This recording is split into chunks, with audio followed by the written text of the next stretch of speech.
anyone who believes in Alex Jones and believes these theories, I got bad news for you, man. You really gotta go get help. You do. I don't know if you belong in an actual hospital, in one of those white jackets and stuff, but you at least need treatment. Go to talk to a therapist. Has passed away. He was involved in a car crash last night or early this morning at 4:25 a.m. here in Los Angeles. It was a single person accident. One camp it's obviously a conspiracy. The FBI killed him, Obama killed him, the government killed him, but you don't know anything yet. How could you possibly know that, right? There's been no investigation. How do you know things that the investigators don't know? And one of the witnesses saying it was like a bomb went off. That's her saying that kind of in an offhanded way. It's not like she said precisely like a bomb. No, it just sounded like one because there was a fire explosion. Anyway, and then they wrote an article in a magazine or blog related to cars, and this guy claims he's an expert, but I don't know if he's an expert or not, but he writes, I'm here to state that I've seen dozens of cars hit walls and stuff at high speeds, and the number of them that I have observed to eject their powertrains and immediately catch massive fire is, zero. Modern cars are very good at not catching fire in accidents. So,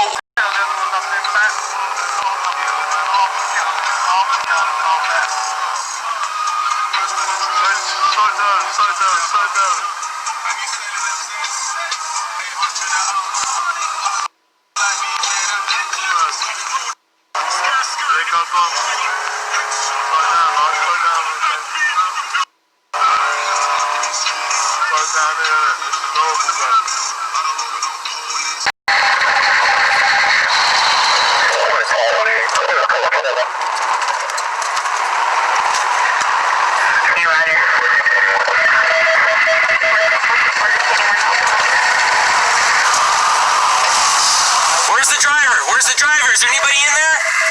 Yeah.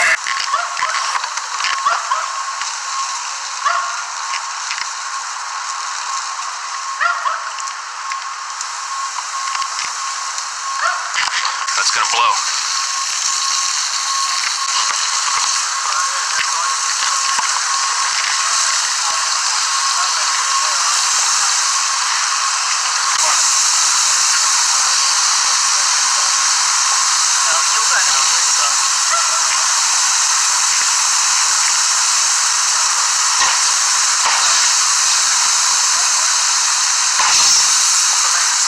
Is there?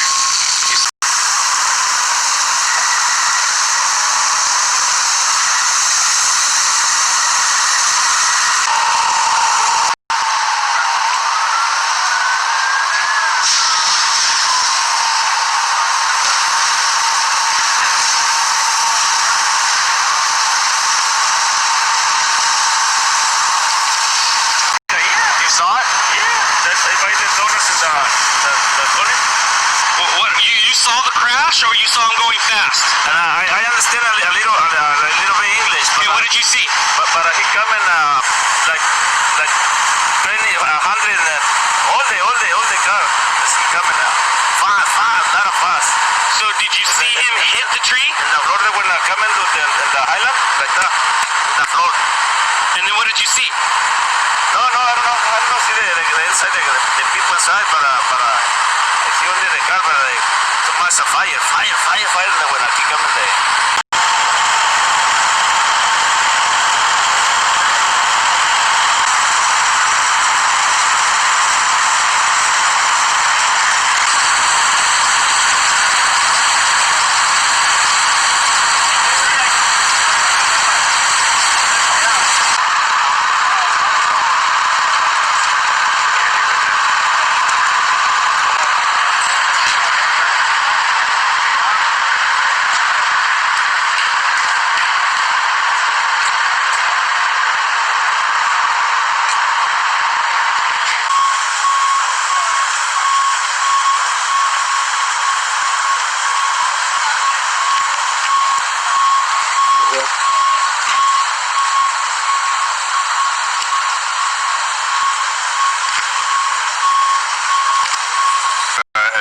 in the Morning recently. He wrote for Rolling Stone, BuzzFeed. He was also a contributor to the Young Turks. And we've been asking some questions about his death. Obviously, it was strange circumstances. His car, of course, wound up being in a fiery crash. A lot of people have been asking questions. But overall, you know, you have no evidence yet that there's anything amiss other than a terrible, horrible car crash. But now there is some piece of information that we were looking for, and that is significant, that now makes me think that there should be a much wider investigation. And that comes from Richard Clarke. Now, Richard Clarke is a very significant person. He was a former U.S. National Coordinator for Security, Infrastructure, Protection, and Counterterrorism. He's the guy who was right about bin Laden and Al-Qaeda. He was in the Clinton administration as a counterterrorism advisor, and then he was in the Bush administration. And he had been telling them, Al-Qaeda is coming. We have to do something. We have to do a principals meeting. We have to get ready. They didn't listen to him, and at times they said, oh, he's got his hair on fire. Turned out he was 100% right. Now, he has voiced some concerns about what could be done to cars remotely. And this is shocking, even if you think that there's nothing untoward in the Michael Hastings story, which is, of course, incredibly possible, right? Even removed from that story, this facts that Richard Clarke is giving us is amazing, and it affects all of us. So what is it? Let me explain. He says, there's reason to believe that intelligence agencies for major powers, including the United States, know how to remotely seize control of a car. Whoa, hold on. We didn't know that. Why is this not the biggest revelation in a long, long time? So, again, putting Hastings' situation aside for a second, so they can seize control of any of our cars? And what if you have, I mean, there's 1.5 million people in the intelligence community. I don't know how many of them have access to this kind of power, but I assume not that many, but a decent amount. How about if they got an ex-wife or a guy they hate? They can remotely control your cars?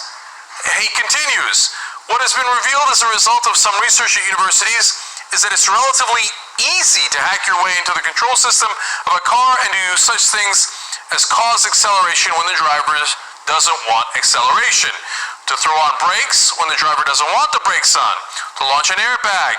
You can do some really highly destructive things now through hacking a car, and it's not that hard. Now look, I had read similar things, but it was on some blog somewhere, and I thought, well, maybe yes, maybe no, right? This is Richard Clarke. Doing it is easy. We didn't sign on for that. Did you sign on for the government being able to control your car remotely? Carl Gibson has been looking into this and done some just brilliant reporting. Interesting piece over at Occupy.com, Who Killed Michael Hastings, and perhaps, in my mind, even more important, why. Carl Gibson is on the line with us. Occupy.com is the website. Hey, Carl, welcome to the program. Thanks for having me on, Tom. It's good to talk to you. Thank you. Can you recap for our listeners who may not be familiar with the name Michael Hastings, just the elevator speech, the story in a capsule? Sure. Michael Hastings was an investigative reporter for Rolling Stone magazine. He authored the report in 2010 that was responsible for General Stanley McChrystal getting fired. He was overseeing all U.S. and NATO forces in Afghanistan up until that point, and was also the former commander of the Joint Special Operations Command, which encompasses Army Rangers, Navy SEALs. The general was, not the reporter, right? Yeah, right. And this reporter got him fired. Michael Hastings got General Stanley McChrystal fired with his report. So then what happened? Yeah, so just about 4 months ago, his brand new 2013 Mercedes-Benz C250 Coupe, it was seen crossing the Melrose intersection in the Hancock Park neighborhood on Highland Avenue.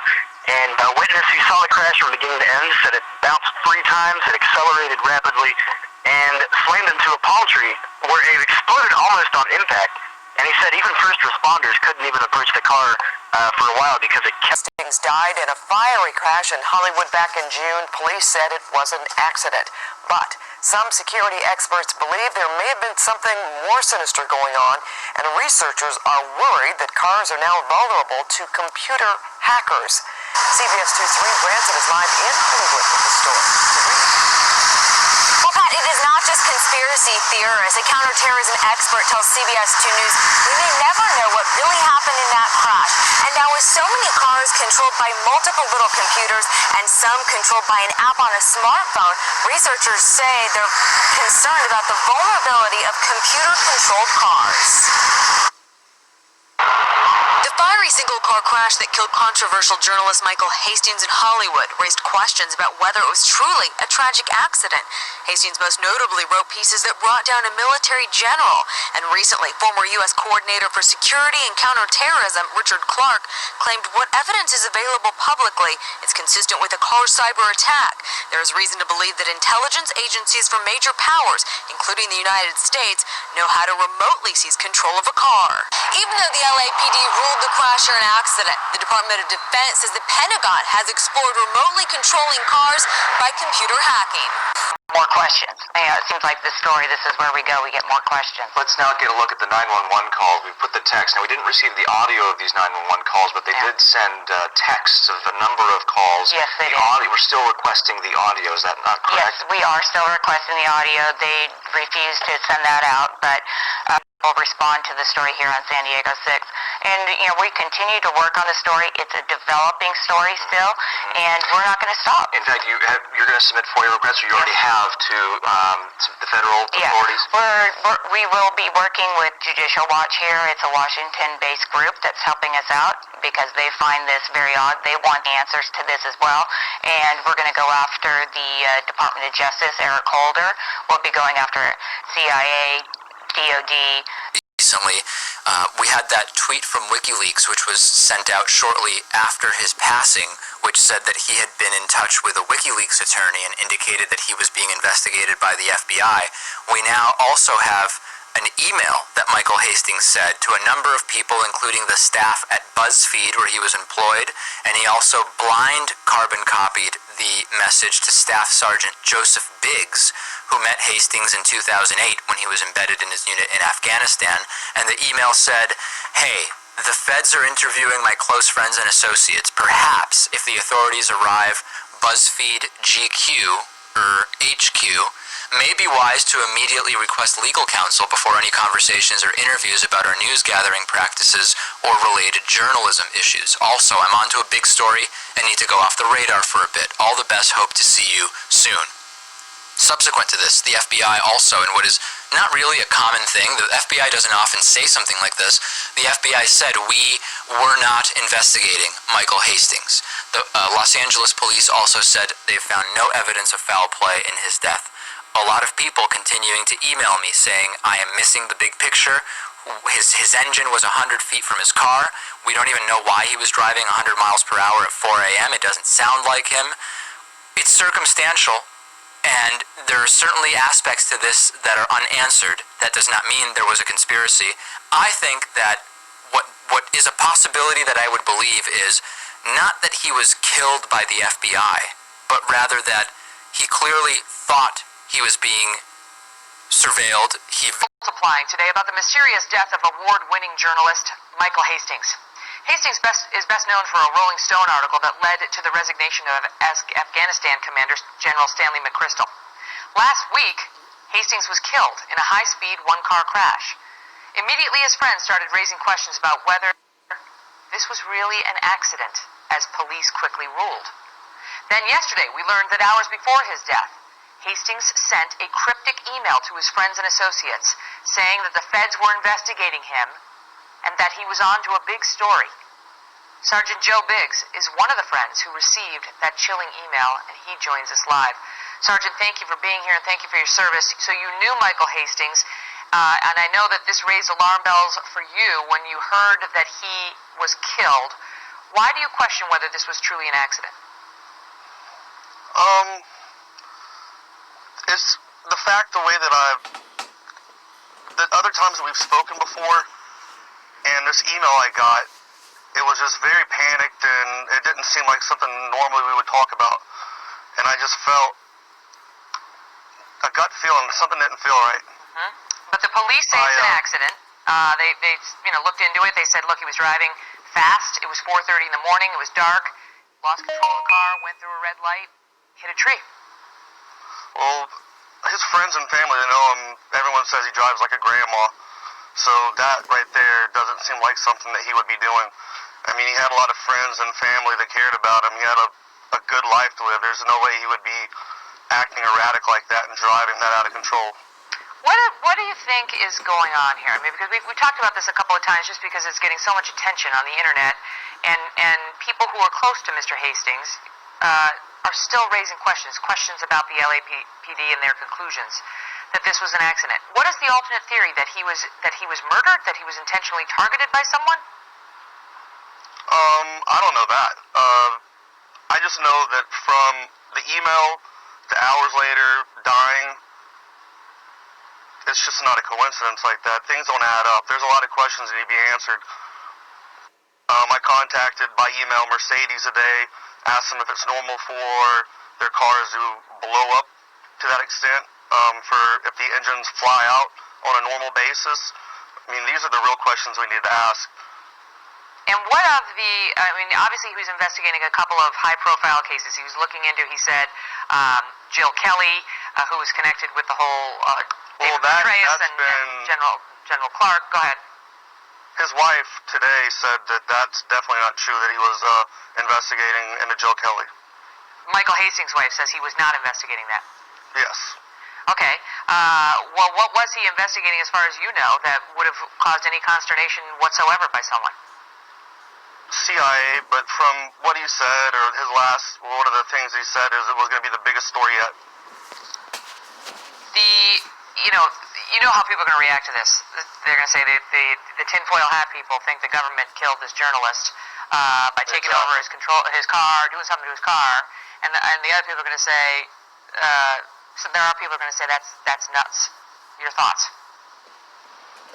I mean, I can understand both viewpoints, but like I said, he's not someone that would be driving around erratically like that in the middle of the night. That just wasn't how he was. So that just leaves a lot of questions and a lot of digging that need to be brought up and answered. I'm not going to speculate and say I think anything, because that's just going to make me look crazy. Well, no one wants that. We just want answers. And it was interesting because... Speculate and say I think anything, because that's just going to make me look crazy. Well, no one wants that. We just want answers. And it was interesting because... And in that one day, there have been a number of misleading headlines that we will get to. But before we get to the headlines, I want to read you directly from the coroner's report, where it indicates that there were some drugs found in his system. However, he was not intoxicated at the time of the crash. Therefore, when you are writing an article about this and you are writing a headline for the article, you probably shouldn't lead with there were drugs in his system, because that's going to imply that that's what led to his car accident. Now, according to the coroner's report, toxicology shows a small amount of amphetamine in the blood, consistent with possible intake of methamphetamine many hours before death, unlikely to have intoxicative effect at the time of the accident. Marijuana was present in the blood, but mostly in the form of its metabolite, indicating intake hours earlier. All other drugs were negative. Now, I should also note, you hear the word amphetamine and you immediately think, oh my God, he was smoking meth. Well, amphetamine is found in Adderall, it's found in Ritalin, it's found in nasal spray, in some decongestants that you can buy over the counter. So, doesn't matter, the media took that and they decided to stretch it and make it seem like, oh, he's smoking Breaking Bad style meth. Yeah, all right, now just a quick note of emphasis here before we get to the headlines. They said a small amount of amphetamine, exactly the kind you would find in Adderall, etc. And second of all, I just want to emphasize again, unlikely to have an intoxicative effect at the time of the accident. So, the coroner report saying that is not what caused the crash. All right, now let's go to the headlines. Anna, what were they? Well, there were a number of headlines. Let's start off with LA Now. It says, coroner family link Michael Hastings to drug use at the time of death. Immediately you think he was high at the time of the crash, and that was not the case. The coroner's report clarifies that, and they say that that's not the case. FoxNews.com, of course, it's unsurprising that they would be misleading. Journalist Michael Hastings had drugs in system when died, coroner's report says.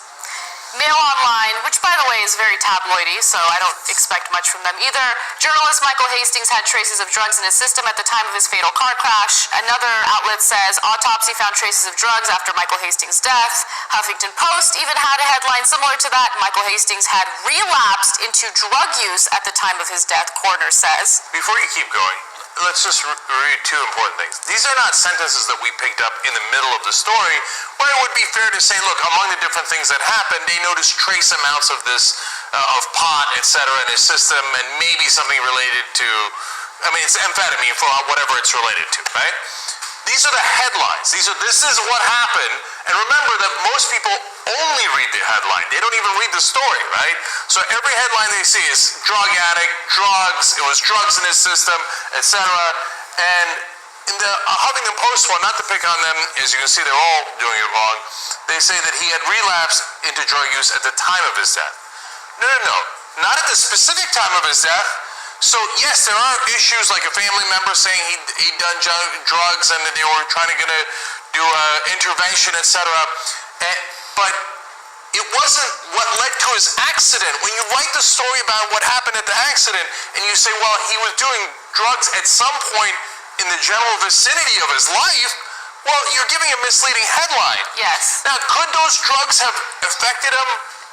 His entire mental state? I don't know. Does it change what goes on in your head? I don't know. I don't take those drugs. Yeah. But to imply that that's what happened during the accident is the opposite of what the report said. There was a family member who said that it was his brother who said that he thought that maybe he was doing DMT, which is a hallucinogen, and cocaine. Neither drug was found in his system. Nearly all of these articles mention those two drugs, and I feel like it's character assassination. Why are you mentioning these things if they have played no role whatsoever in the accident? To continue, Fox... It's just, I gotta clarify that. I don't know why in the world his brother said that, but he said, I thought I would find cocaine in his room, but you didn't. So why did you mention that? And why is every press article running with it as if he smoked? I don't even know what you do with cocaine. He's obviously snorted cocaine or did that drug I've never even heard of. There's no evidence to that effect. None. And look, there is a possibility that the brother gave an interview and the interview was misinterpreted in some way. Who knows what happened on that front? But it's just a vicious cycle. It continues. Fox had another headline. Journalists had drugs in the system at the time of car crash. Then I did some more research and I found more that I feel like were even worse than that. Michael Hastings' family reportedly planned detox at the time of crash. That's a Los Angeles Times headline. Coroner, family linked Michael Hastings to drug use at the time of death. Los Angeles Times. Autopsy. Journalist Michael Hastings had PTSD, used drugs. That's a CNN headline. Michael Hastings had relapsed before fatal accident. The Atlantic Wire. And the reason why I'm bringing these all up and they sound very repetitive is because all you need is the establishment media to report something in one way and then everyone else just consumes it and they regurgitate it without actually reading the report. Had I written that story, it would start with drugs did not play a role in Michael Hastings' crash, coroner's report says. Whatever. I would have started in a different way. I would only start it that way because every other media report is talking about it was drugs. So let me give you a perfect example of what Anna's talking about. This morning in Los Angeles, I'm randomly listening to the radio and I hear Carson Daly on the radio and he starts talking about, I thought maybe there was something fishy with this accident. But then I saw the coroner's report and it turns out that Michael Hastings was a drug addict. And I was like, oh, for Christ's sake. And then he says, my sister still thought there might be something fishy. By the way, I don't necessarily think there's something fishy at all. We'll get to that in a second. But as to what happened with Michael and the character assassination after his death, he says, and then my sister says there might be something fishy. And I'm like, oh, you're crazy. How can you be so insane? They already said he's a drug addict. That must, in Carson Daly's like, I interviewed him once, I liked him. But it's if it's official, he's a drug addict. Drug addict. Look, he had problem with drugs in the past. He did. He wrote about it. We know about it. But that's not what led to the crash. They're driving me crazy. Yes. And look, Michael was in an agitated state of mind. I've talked about that. And he was partly agitated because he was worried that the government was listening in on reporters' calls, which they were. We don't know if they were in Michael's case, but if they were going to listen to a reporter, it would have been Michael. So I get why he was agitated. And by the way, CNN, that's the wrong headline too. That nobody said that he definitely had PTSD. Michael Hastings didn't say that. They say he might have. And that's a fair, question to ask because he covered the war for so long. And so he might have had PTSD, but you can't say he did have it and put it in the headline. Right. I think asking questions about his mental health at the time of the crash is totally legitimate, and I think that it's a responsible way of reporting on the story. But to make it seem like he was diagnosed with PTSD and that he was doing these hard drugs at the time of the crash is very irresponsible, and it makes me upset because I do see it as something that questions his character. It makes him look like the bad guy. He's not alive today, so he can't defend himself, and it's terrible. But I should note, yesterday we were very critical of LA Weekly. There was one article written by Dennis Romero that I felt was very irresponsible because it was misleading. However, LA Weekly came out